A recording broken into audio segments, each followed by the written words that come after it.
Guarantee ಯೋಜನೆಗಳ ಪರಿಷ್ಕರಣೆಯ ಜಟಾಪಟಿ ಈಗ ತಾರಕಕ್ಕೇರಿದೆ. ಒಂದ್ ಕಡೆ ಅನರ್ಹರಿಗೆ ಫ್ರೀ ಸ್ಕೀಮ್ ಸಿಗಬಾರ್ದು, ನಿಜವಾದ ಫಲಾನುಭವಿಗಳಿಗೆ ಯೋಜನೆ ತಲುಪಬೇಕು ಅಂತ ಸರ್ಕಾರ ಈಗ ಫಿಲ್ಟರ್ ಮಾಡೋದಕ್ಕೆ ಹೊರಟಿದೆ. ಆದ್ರೆ ವಿಪಕ್ಷ ಇದನ್ನ ನೀವು ಮೊದಲೇ ಯಾಕೆ ಹೇಳಲಿಲ್ಲ ಅಂತ ಕಿಡಿಕಾರ್ತಾ ಇದೆ. ಇನ್ನು ನಾಡಿನ ಮಹಿಳೆಯರು ಗ್ಯಾರಂಟಿ ಪರಿಷ್ಕರಣೆ ಪರ ವಿರೋಧ ವ್ಯಕ್ತಪಡಿಸುತ್ತಿದ್ದಾರೆ.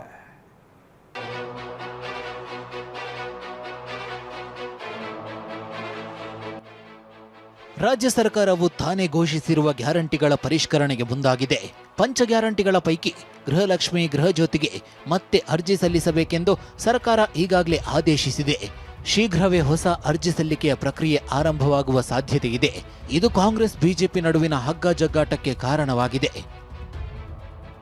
ಗೃಹಲಕ್ಷ್ಮಿ, ಗೃಹಜ್ಯೋತಿ, ಶಕ್ತಿ ಯೋಜನೆಗೆ ಸರ್ಜರಿ, ಸರ್ಕಾರದ ಸಮರ್ಥನೆ. ತಪ್ಪೇನಿದೆ? ಯಾರು ನೀವು ನಾವು ಇದು ಬಹಳ ಚರ್ಚೆ ಆಗ್ತಾ ಇದೆ. ಯಾರು ಅನರ್ಹರು ಇವತ್ತು ಅನರ್ಹರಿಗೆ ಕೊಡ್ಬೇಕಾ ಅಥವಾ ಡಬಲ್ ತಗೊಳ್ಳೋದು ಕೊಡ್ಬೇಕಾ, ಸತ್ತವ್ರು ಕೊಡ್ಬೇಕಾ? ಇನ್ನು ವಾದ ಏನಿರ್ಬೇಕಂದ್ರೆ, ಇನ್ನು ಯಾರಾದ್ರೂ ಉಳಿದೋಗಿದ್ರೆ, ಅರ್ಹರಿದ್ದವರು ಉಳಿದೋಗಿದ್ರೆ ಅವ್ರನ್ನ ಇನ್ಕ್ಲೂಡ್ ಮಾಡಬೇಕು.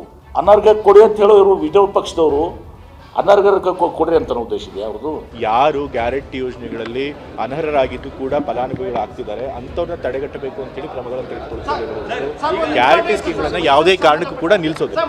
ಇಷ್ಟೇ ಅಲ್ಲ, ಸರ್ಕಾರದ ಆರ್ಥಿಕ ಪರಿಸ್ಥಿತಿ ಕುರಿತು ಶ್ವೇತಪತ್ರಕ್ಕೆ ಆಗ್ರಹಿಸಿದ ಬಿಜೆಪಿ ರಾಜ್ಯಾಧ್ಯಕ್ಷ ವಿಜಯೇಂದ್ರಗೂ ಎಂಬಿ ಪಾಟೀಲ್ ಕೌಂಟರ್ ಕೊಟ್ಟಿದ್ದಾರೆ. ರಾಜ್ಯದ ಆರ್ಥಿಕ ಪರಿಸ್ಥಿತಿ ಬಗ್ಗೆ ಒಂದು ಶ್ವೇತಪತ್ರವನ್ನು ಹೊರಡಿಸಬೇಕು ಅಂತೇಳಿ ಹಿಂದಿನ ಮುಖ್ಯಮಂತ್ರಿಗಳು ಕೂಡ ನಾವು ಬೇಡಿಕೆನ ಇಟ್ಟಿದ್ವಿ, ಅದು ಆಗ್ಲಿಲ್ಲ. ಈಗಲಾದ್ರೂ ಕೂಡ ಬಿಚ್ಚಿಡುವಂತ ಕೆಲಸ ಮಾನ್ಯ ಮುಖ್ಯಮಂತ್ರಿಗಳು, ಹಣಕಾಸು ಸಚಿವರು ಮಾಡಬೇಕು ಅಂತೇಳಿ ತಮ್ಮ ಮುಖ್ಯನ ನಾನು ಆಗ್ರಹವನ್ನ ಪಡಿಸ್ತಾ ಇದ್ದೇನೆ. ಅವ್ರು ವಿಜೇಂದ್ರ ಹೇಳ್ರಿ, ಮೊದಲ ಪ್ರಧಾನಮಂತ್ರಿಗೆ ಹೇಳಿ ಅಂತ ಹೇಳ್ರಿ ಶ್ವೇತಪತ್ರ ಹೊರಡ್ಸಕ್ಕೆ. ಪೆಟ್ರೋಲ್ ರೇಟ್ ಏನಾಗಿದೆ, ಡೀಸೆಲ್ ರೇಟ್ ಏನಾಗಿದೆ, ಗ್ಯಾಸ್ ಸಿಲಿಂಡರ್ ರೇಟ್ ಆಗಿದೆ, ಡಾಲರ್ ರೇಟ್ ಏನಾಗಿದೆ. ನಾವು ಟಾಪ್ 3 ಬಂದಿದ್ದು 5 ಹೋಗಿದ್ದೀವಿ. ಈಗ ಪೆಟ್ರೋಲ್ ಸಿಗ್ತಿತ್ತಲ್ಲ, ಡೀಸೆಲ್ ಸಿಗ್ತಿಲ್ಲ, ವಿಶ್ವಗುರು ಅವ್ರು ಹೇಳ್ಬೇಕಲ್ಲ. ಗ್ಯಾರಂಟಿ ಯೋಜನೆ ಪರಿಷ್ಕರಣೆಗೆ ರಾಜ್ಯದ ನಾರಿಯರ ಪರ ವಿರೋಧ. ಗೃಹಲಕ್ಷ್ಮಿ ಯೋಜನೆಯ ಪರಿಷ್ಕರಣೆಗೆ ಮುಂದಾಗಿರೋ ಸರ್ಕಾರದ ನಡೆಗೆ ಗೃಹಿಣಿಯರು ಪರ ವಿರೋಧ ವ್ಯಕ್ತಪಡಿಸಿದ್ದಾರೆ. ಎಲ್ಲ ಇರೋ ಅಂತಾರೆ ತುಂಬ ತಗೊಂತಾರೆ, ತಂಬರ್ಬೇಕು ಅಂತಾರೆ. ಏಜ್ ಆಗಿದೆ, 65 ವರ್ಷ, ಬರ್ತಾ ಇಲ್ಲ, ಅವ್ರಿಗೆ ಬರ್ತಾ ಇಲ್ಲ. ಈಗ ತಗೊಂಡೇ ಇಲ್ಲ ಇಷ್ಟು ವರ್ಷ. ಅವ್ರಿಗಿಲ್ಲ, ಎದುರುಗಡೆ ಮನೆಯವ್ರು ಬೇಕಾದಾಗಿದೆ ತಗೊಂತೀರು. ಬೇಕಾಗಿಲ್ಲಲ್ಲ, ಅದನ್ನೇ ಕಂಟಿನ್ಯೂ ಮಾಡ್ಬೋದಲ್ಲ, ಏನು ತೊಂದರೆ ಏನಿಲ್ಲ, ಇಷ್ಟವರೆಗೆ ಬರ್ತಾ ಇತ್ತು. ಇನ್ನು ಗೃಹಜ್ಯೋತಿ ಯೋಜನೆಯ ಬಗ್ಗೆ ಇಂಧನ ಸಚಿವ ಕೆಜೆ ಜಾರ್ಜ್ ಪ್ರತಿಕ್ರಿಯಿಸಿದ್ದು, ಅನರ್ಹರನ್ನ ಯೋಜನೆಯಿಂದ ತೆಗೆದು ಹಾಕ್ತೇವೆ ಅಂತಂದ್ರು. ಯಾರು ಅನರ್ಹರಿದ್ದಾರೆ ಅವ್ರನ್ನ ತೆಗೆದುಹಾಕುವಂಥ ಒಂದು ಪರಿಷ್ಕರಣೆ ಮಾತ್ರ ಮಾಡ್ತಾ ಇದ್ವಿ. ಆ ವಿಚಾರದಲ್ಲಿ ನಾವು ಈಗಾಗಲೇ ಚರ್ಚೆ ಮಾಡ್ತಾ ಇದ್ದಾರೆ. ಕೊನೆಯದಾಗಿ ಮುಖ್ಯಮಂತ್ರಿಯವರು ಕೂತು ಫೈನಲೈಸ್ ಮಾಡಿ ಕ್ಯಾಬಿನೆಟ್ ಅಲ್ಲಿ ಅದು ತಂದು. ಇತ್ತ ಗೃಹಜ್ಯೋತಿ ಯೋಜನೆ ಫಲಾನುಭವಿಗಳು ಮಾತನಾಡಿದ್ದು ಹೀಗೆ. ಒಂದು ಓನರ್ ಹತ್ರ ತುಂಬ ಮನೆ ಇದ್ದವರು ಇದ್ದಾರೆ, ಅವ್ರು ಎಲ್ಲರಿಗೆ ಬೆನಿಫಿಟ್ ಸಿಕ್ಕಿದ್ರೆ, ಆದರೆ ಯಾರಿಗೆ ಬೆನಿಫಿಟ್ ಹೋಗಬೇಕು ಅವರಿಗೆ ಸಿಗ್ತಿಲ್ಲ. ನೀವು ಯಾಕೆ ಗ್ಯಾರಂಟಿ ಯೋಜನೆಗಳು ಮಾಡಿ ಜನರನ್ನ ದಿಕ್ತಪ್ಪಿಸಿದ್ರಿ? ಈಗ ಕೊಡೋಕ್ಕಾಗಲಾದ್ರೆ ಯಾಕೆ ನೀವು ಅದನ್ನು ಮೊದಲೇ ಉಚಿತ ಅಂತ ಘೋಷಣೆ? ಇದು ನಿಜವಾಗ್ಲೂ ಜನರಿಗೆ ಒಂಥರ ಮೋಸ ಆಗುತ್ತೆ. ಇನ್ನು ಮಹಿಳೆಯರಿಗೆ ಉಚಿತ ಬಸ್ ಪ್ರಯಾಣ ಒದಗಿಸುವ ಶಕ್ತಿ ಯೋಜನೆ ಪರಿಷ್ಕರಣೆಗೆ ಸರ್ಕಾರ ಮುಂದಾಗಿದೆ.